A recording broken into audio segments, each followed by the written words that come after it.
क्या आप जानते हैं कि आज हम सब क्यों जिंदा हैं? शुक्र है उस वफादार इंसान का जो बहुत समय पहले परमेश्वर के साथ साथ चला था।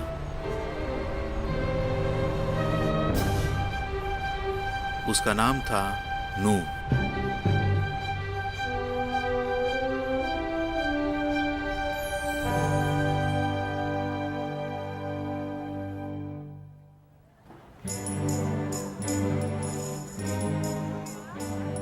बाइबल की उत्पत्ति किताब का अध्याय 6 हमें बताता है कि पहले इंसान आदम की मौत के करीब 600 साल बाद कुछ स्वर्गदूतों ने धरती पर नजर डाली और स्त्रियों को देखा।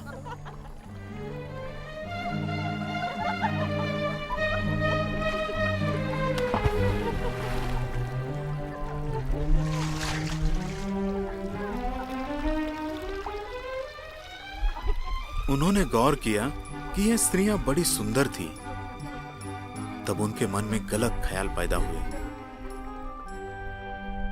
उन स्त्रियों से शादी करने के लिए वे इंसान बनकर धरती पर आ गए। ऐसा करना सरासर गलत और परमेश्वर के नियमों के खिलाफ था।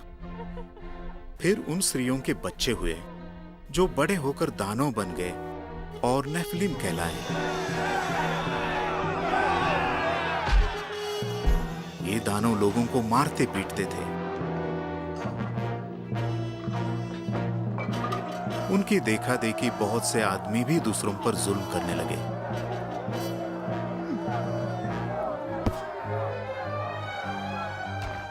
और तो और बच्चे भी हिंसक बन गए।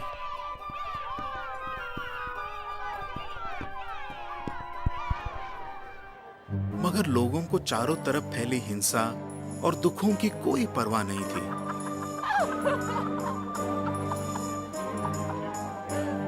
वे बस खाने पीने, शादी ब्याह करने और मौज मस्ती में डूबे हुए थे।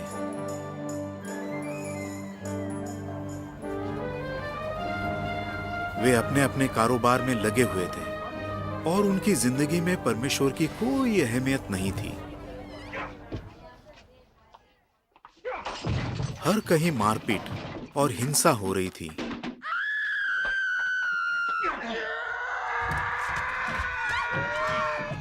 मासूम लोगों पर जुल्म ढाए जा रहे थे। उस दुष्ट संसार को देखकर यहोवा को कैसा लगा? उसने देखा कि हर कहीं बुराई बढ़ गई है और इंसानों के मन में हर वक्त बुरे ख्याल आते हैं। यह देखकर यहोवा को बहुत दुख हुआ कि इंसान कितना दुष्ट हो गया है। परमेश्वर ने इस बारे में क्या करने का फैसला किया? उसने कहा, मैं धरती पर से इंसानों को मिटा दूंगा।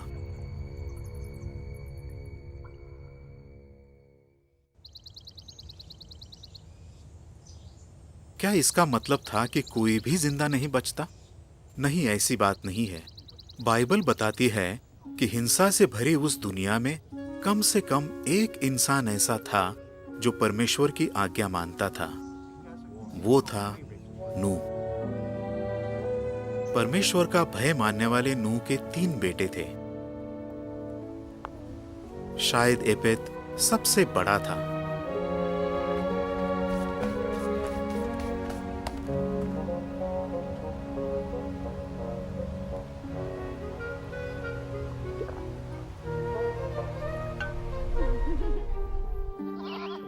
दूसरा बेटा शेम था।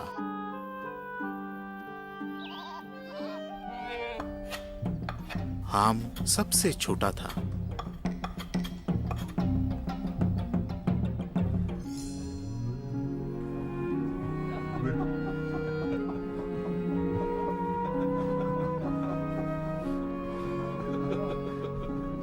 आगे चलकर परमेश्वर नूह को एक खास जिम्मेदारी देने वाला था और उसे पूरा करने में आज्ञा मानने वाले उसके बेटे और उनकी वफादार पत्नियों का बहुत बड़ा हाथ होता।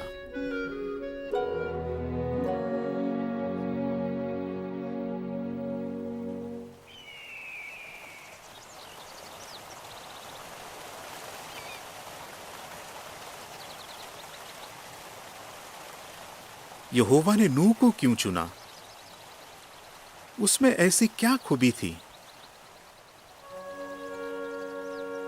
नूह एक वफादार इंसान था जो हर दिन परमेश्वर की सेवा करते हुए उसके साथ साथ चलता था। वो बाकी लोगों से अलग था क्योंकि वो परमेश्वर का हुक्म मानता था।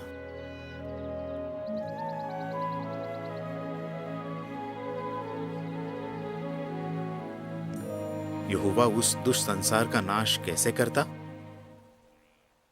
उसने कहा, मैं एक बड़ा जल प्रलय लाऊंगा और इतना पानी बरसाऊंगा कि धरती की हर चीज उसमें डूबकर नष्ट हो जाएगी।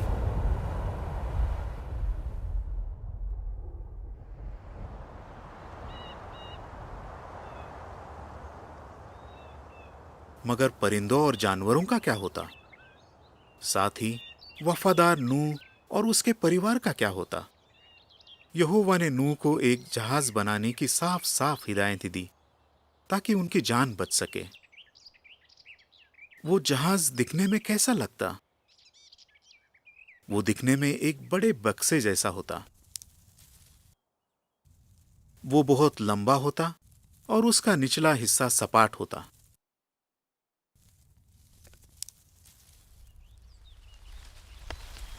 इस विशाल जहाज को बनाने के लिए उन्हें सबसे पहले एक बहुत बड़ा इलाका साफ करना था। क्या आप अंदाजा लगा सकते हैं कि जहाज कितना बड़ा होता? वो 400 फुट लंबा होता, यानी एक फुटबॉल मैदान से भी बहुत लंबा, और करीब 70 फुट चौड़ा और 4 मंजिला इमारत जितना ऊंचा। नूह ने उसे जंगल के पास बनाया होगा क्योंकि उनके लिए वहां से लकड़ी काटकर लाना आसान रहा होगा। मगर नूह और उसका परिवार, सिर्फ ये 8 लोग इतना बड़ा जहाज कैसे बना पाते? ऐसा काम उन्होंने पहले कभी नहीं किया था।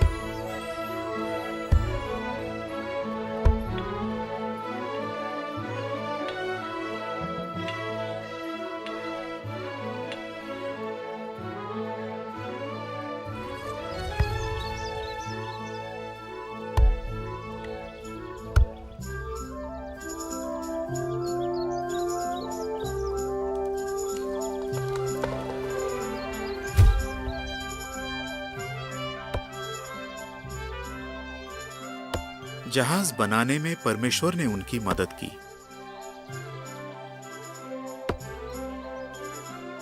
इसके अलावा उन्हें एक और जरूरी काम करना था। आने वाले प्रलय के बारे में उन्हें दूसरों को खबरदार करना था। क्या आप अंदाजा लगा सकते हैं कि लोगों पर इसका क्या असर हुआ होगा?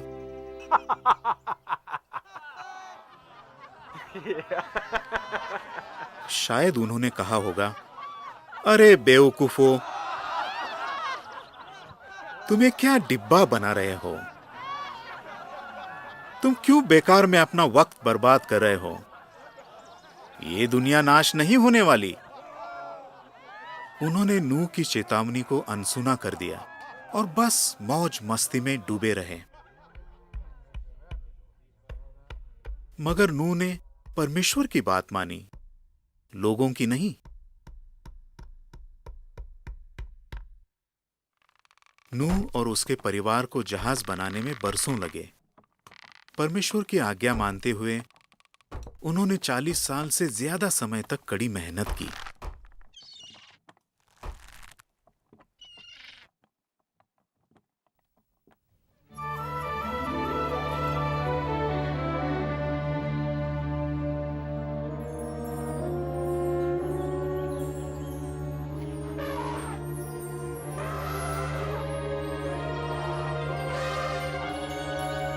आखिरकार जहाज बनकर तैयार हो गया। उन्होंने जहाज इस तरह बनाया कि पानी अंदर न जा सके। रोशनी और ताजी हवा के लिए उन्होंने चारों तरफ खिड़कियां बनाई और एक बड़ा सा दरवाजा भी बनाया। नूह और उसके परिवार को कई दिनों तक जहाज में रहना था, इसलिए उन्हें खाने के लिए फल, अनाज और दूसरी चीजें इकट्ठी करनी थी। उन्हें अपने और पशु पक्षियों के लिए पानी भी भरकर रखना था। मगर अभी उनका काम पूरा नहीं हुआ था। उन्हें एक और मुश्किल काम करना था जो बेहद जरूरी था।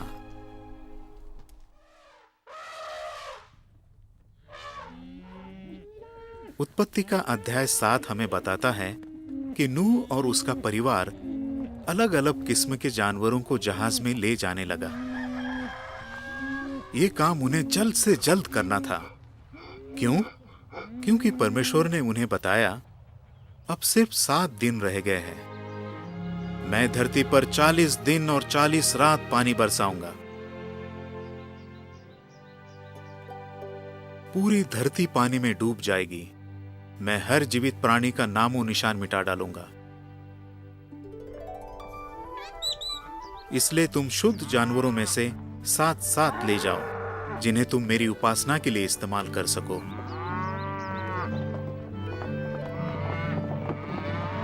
और बाकी जानवरों में से 2 ले जाओ।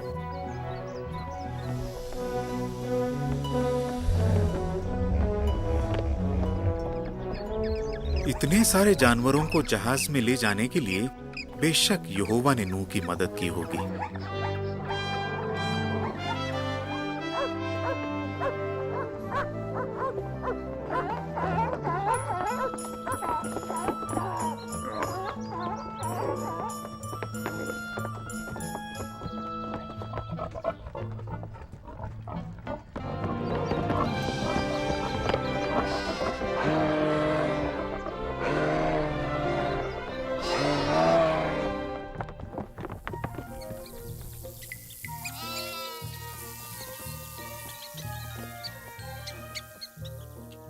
एक भी जानवर नहीं छूटा, फिर चाहे वो छोटा हो,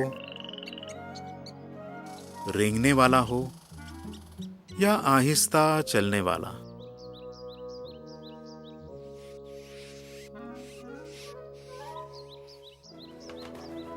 क्या नूह ने जरा भी वक्त गंवाया? क्या उसने सोचा ये काम मैं कल भी कर सकता हूं?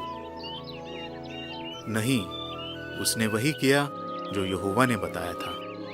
यह काम इतना आसान नहीं था, मगर इस मामले में भी नूह और उसके परिवार ने दिखाया कि वे परमेश्वर का भय मानते और उसकी आज्ञा का पालन करते हैं। उन्होंने वही किया जो यहोवा ने बताया था।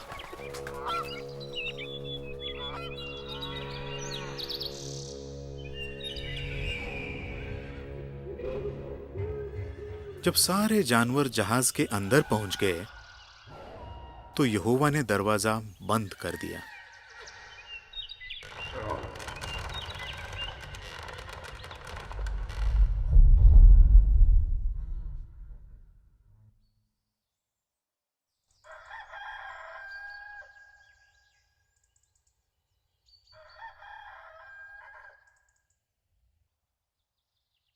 अब नूह और उसके परिवार को इंतजार करना था।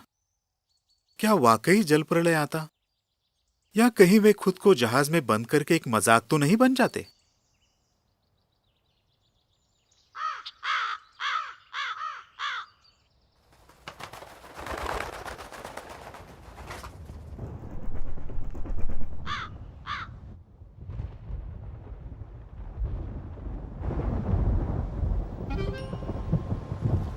ठीक जैसे परमेश्वर ने कहा था,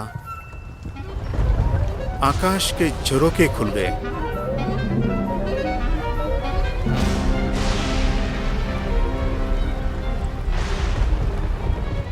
ऐसी घनघोर बारिश हुई कि रुकने का नाम नहीं ले रही थी। वो एक महाजल प्रलय था। 40 दिन और 40 रात लगातार पानी बरसता रहा। जी हां, यहोवा अपनी जबान का पक्का निकला। पानी बढ़ता ही चला गया। जब जहाज पानी के ऊपर डोलने लगा तो सोचिए कि जो अंदर थे उनका क्या हाल हुआ होगा।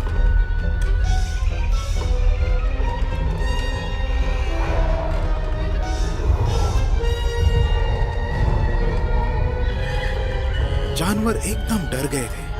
उन्हें समझ नहीं आ रहा था कि क्या हो रहा है।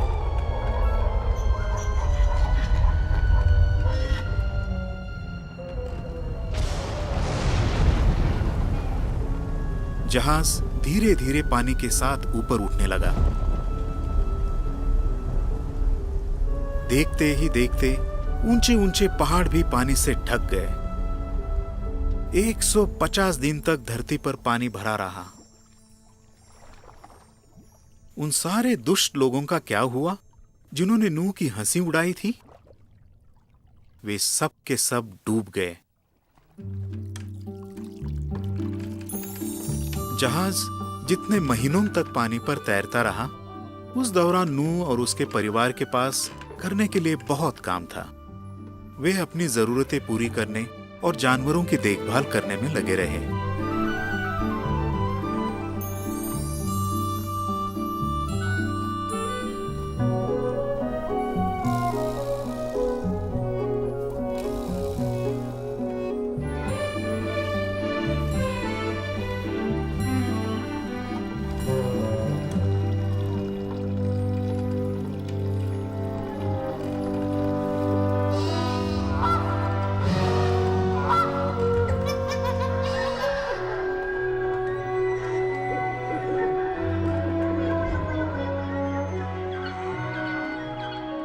जो जानवर जहाज में थे, सिर्फ वे और नूह का परिवार जिंदा बचा।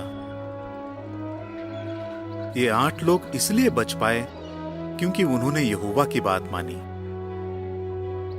उन्होंने वही किया जो यहोवा ने बताया था। इसके बाद परमेश्वर ने धरती को सुखाने के लिए तेज हवा चलाई। अब धरती पर पानी कम होने लगा और इससे महासागर, समुद्र, झीलें और नदियां बनी। जरा सोचिए, उस वक्त नूह और उसके परिवार को कैसा लगा होगा जब अचानक जहाज अरारत पर्वत पर जा टिका।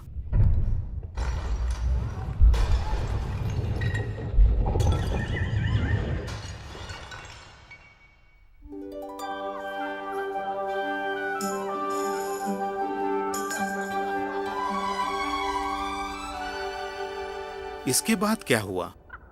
उत्पत्ति का अध्याय 8 कहता है कि नूह ने यह देखने के लिए एक कौवे को बाहर उड़ाया कि आसपास सूखी जमीन है या नहीं। मगर कौवा हर बार वापस आ गया क्योंकि उसे कहीं भी सूखी जमीन नहीं मिली। बाद में नूह ने एक कबूतरी को उड़ाया।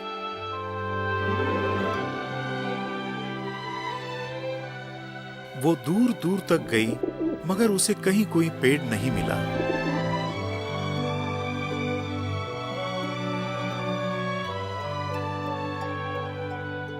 वो भी कौवे की तरह वापस लौट आई। 7 दिन बाद नूह ने कबूतरी को फिर से उड़ाया। इस बार वो अपनी चोंच में जैतून की एक नई पत्ती लेकर आई। इससे नूह जान गया कि कहीं कहीं पौधे उगने लगे हैं।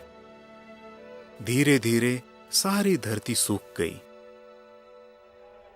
अब नूह इस इंतजार में था कि यहोवा उसे आगे क्या हुक्म देगा। परमेश्वर ने कहा, तू अपने परिवार को लेकर जहाज से बाहर निकला और जानवरों और परिंदों को भी बाहर ले आ।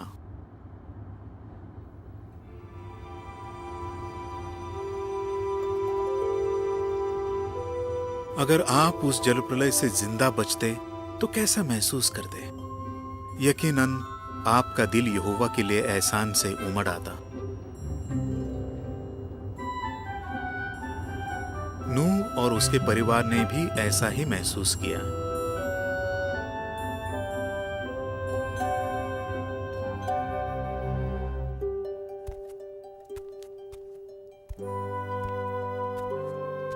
उन्होंने अपना एहसान जताने के लिए एक वेदी बनाई।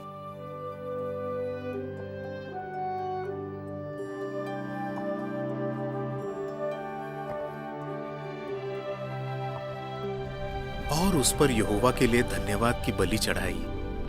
नूह की ये एहसानमंदी और उपासना देखकर यहोवा बहुत खुश हुआ।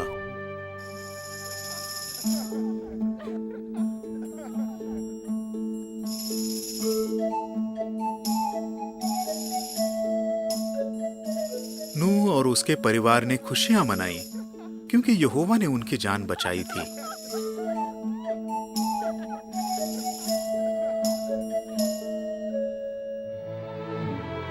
अब यहोवा ने उन्हें आशीष दी और कहा कि वे संतान पैदा करें और पूरी धरती को आबाद करें। कुछ समय बाद नूह के बेटों की संतान हुई।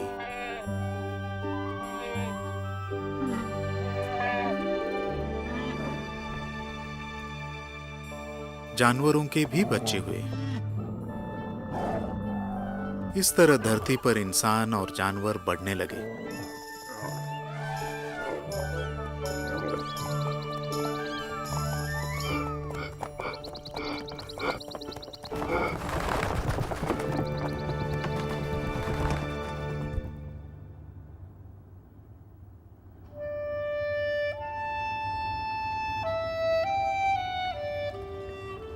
यहोवा ने नूह और आने वाली पीढ़ियों से एक अहम वादा किया।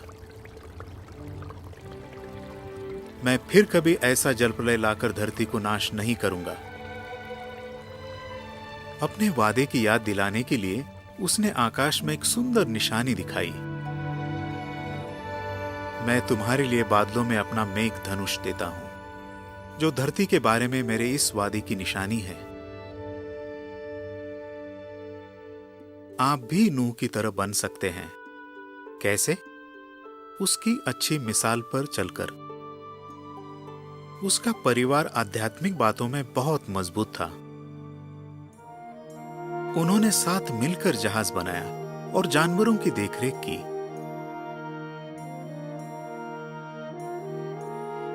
उन्होंने एक दुष्ट संसार को प्रचार किया।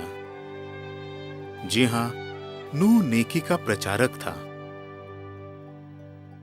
नूह परमेश्वर के साथ साथ चला था और आज हमें भी चलना चाहिए। कैसे? हमें यह खुशखबरी सुनानी है कि परमेश्वर ने वादा किया है कि वो दुष्टों को मिटा देगा, मगर जो उसकी सेवा करते हैं और यीशु के नक्शे कदम पर चलते हैं, उनकी खातिर धरती को दोबारा फिरदौस बनाएगा। तब नूह और उसके परिवार को फिर से जिंदा किया जाएगा। क्या आप और आपका परिवार फिरदौस में होगा? नूह और उसके परिवार से मिलने के लिए क्या आप वहां होंगे? अगर आप परमेश्वर के साथ साथ चलेंगे तो आप जरूर वहां होंगे।